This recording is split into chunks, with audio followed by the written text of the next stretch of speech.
Have you ever had a gut feeling about something, and then when you listen to that gut feeling, it steered you into the right direction? That is what you would call your intuition. And have you ever questioned about the ability of your intuition? Wondered what is making your intuition work at its best? Because I have. In my life, I can only hope that a collection of all of my experiences will reveal itself with the best possible solution when I need it the most. But how do I ensure that? Let me present to you very fascinating research in my upcoming presentation. Today, I want to revisit with you what intuition means, explore the findings of somebody who is clairvoyant and a spiritual teacher who is also very intuitive, and then use this person's teaching and compare it to others who are very important figures, and then compare it to other scientific findings, review how diet can influence your intuition, and again, overall health. At the end of this presentation, you can choose the direction in which you want to enhance your intuition. So Asclepius, the Greek god of healing, believed in treating diseases naturally and developing the independence of the mind. So what does this mean? It means trusting your own thought process and your gut feeling. And I believe strengthening the independence of the mind can be strengthened through one's intuition. Okay, so let's start with intuition. What does this word mean? And what does a person experience when they have a strong intuitive feeling? So intuition works subconsciously. Your brain subconsciously compares past situations with current situations and rapidly makes a decision for yourself. It happens without conscious awareness. It gives you that gut feeling that you should or shouldn't do something. It's like an instinctive feeling that you know what's right from wrong. And it is based off of pattern recognition from your brain, from your memory, without having to actively decipher what you need to do in an upcoming event. In other words, it's your brain's way of collecting old memory, stored knowledge from the past, and developing an immediate response for you. But how can you make sure your intuition is sharp? So why did I begin my research in intuition? It initially started when I wondered, what in our diet sharpens our intuition? I came across a website featuring Paul J. Fenton Smith and his theories. I read through his article and it captured me with a section of his article that stated, intuition can be one more tool in shaping your future. It doesn't replace logic, but can be a powerful ally when making important choices about the future. Do you want to leave your destiny to chance, or would you prefer to be proactive about your future?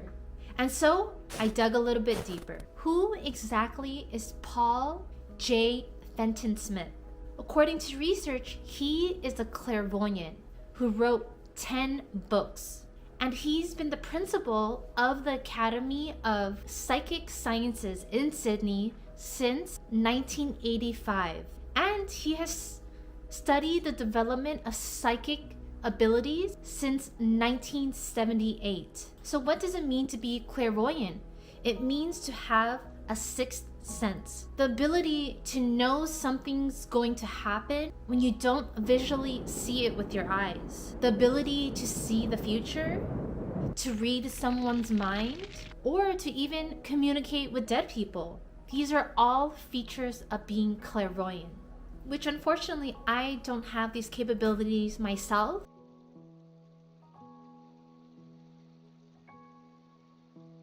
So I wanted to see how qualified or how popular his books were.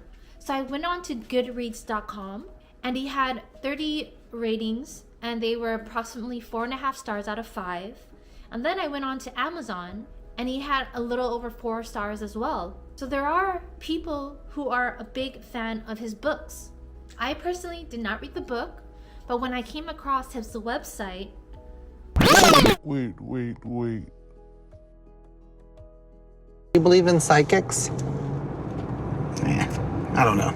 I wanted to summarize for you what I read. So you may or may not already know, but the one way and the most effective way to enhance your intuition is to begin meditation. When you calm the mind, it is much easier for you to listen to other parts of yourself.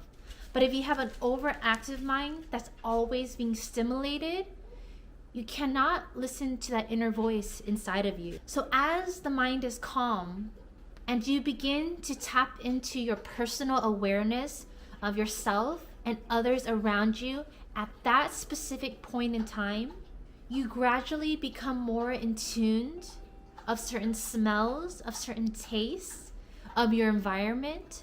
And by doing just this, it can increase the sensitivity of your intuitive accuracy. So again, back to my research question, what foods affect your intuitive ability?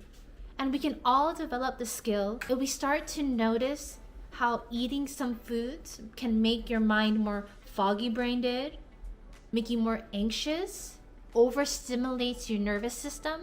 So according to Paul, some people avoid sugar to improve their intuitive development because he claims that eating sugar can make you uncentered and less intuitive. And so I did further research about how the spiritual healer can be compared to our current modern day scientists and what they believe about sugar. So scientists and researchers have determined that sugar can negatively affect your brain function, including memory, concentration, and mood. Sugar is the primary source for energy in the brain, but when your body has too much of it, when you're overwhelmed with carbohydrates that turn into sugar in your body and eating foods with added sugar, it can actually damage the vessels and cause pollution in your brain and in turn affect your intuition. And not only that, eating too much sugar can increase your impulsivity to want to eat more, and then it increases your dopamine levels in your body, which when a high level of dopamine surges in your body and then all of a sudden crashes, it causes you to experience anxiety and depression. I previously made a video on the effects of inflammation all throughout your body, and it is highly correlated to high intake of carbohydrates and sugar. It puts a person at risk for kidney disease, liver disease, heart disease, brain disease. So make sure you check out that video I had previously published about inflammation to get a more in-depth understanding about its negative effects on the body. So did he miss your wedding, honey? Yes. Okay. He's funny because he's like, there was a lot of drama with that wedding. But he also said there was one type of food that would affect a person's intuition, and that food is garlic. He said that for people wanting to reach great spiritual awareness in physical and mental stillness, consumption of garlic is best avoided.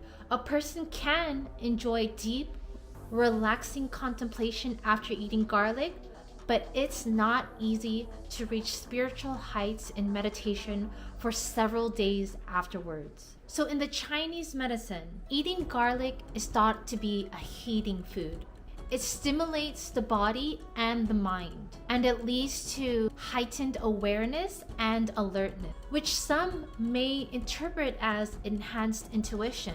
The Chinese believe that garlic can improve digestive issues such as treating diarrhea and worm infestation. It can treat fatigue, headache, insomnia, cardiovascular health.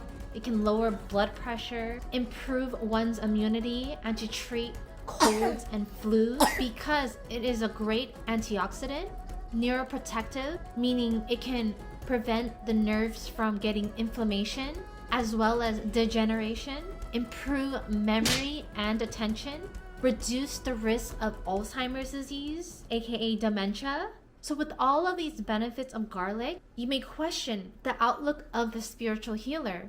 How is it that it can do so much for the brain, but then the spiritual healer is saying to stay away from garlic during deep meditation because you need to relax the mind and the body? So I did further research and I wanted to see who was supporting his claims of staying away from garlic. So I found a book by Swami Kriyananda called The Art of Science of Raja Yoga.